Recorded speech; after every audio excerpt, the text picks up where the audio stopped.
The field of sports psychology is traditionally about helping people maximize their performance through using their cognitions or their thought processes more than their physicality or their bodies or their physiology.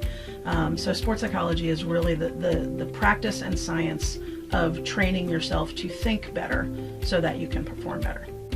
My role in Rio at the 2016 Olympic Games was as a mental performance coach for the U.S. track and field team. My role with the 2016 Olympics was primarily with the sport of swimming. I've been working on the High Performance Network of USA Swimming since 2003.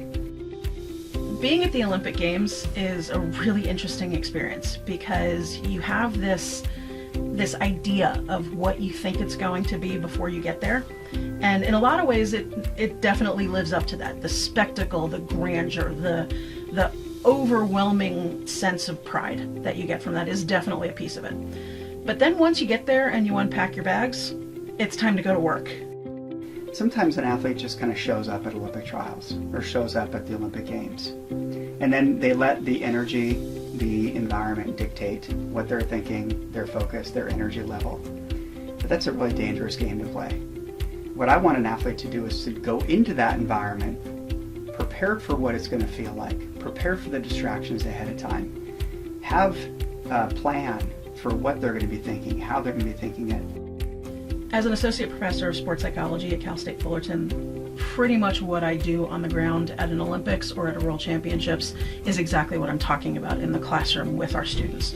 Our students benefit from the real world experience that we get to have when we go and we work with these performers. So the theories that we talk about in the classroom are exactly the things that we see impacting performance on the ground at a World Championships, at an Olympic Games.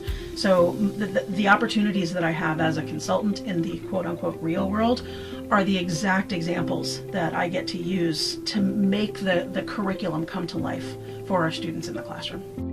So I teach classes in sport and exercise psychology, and I can teach from the textbooks, and I can read research articles, and I can teach what students already have access to.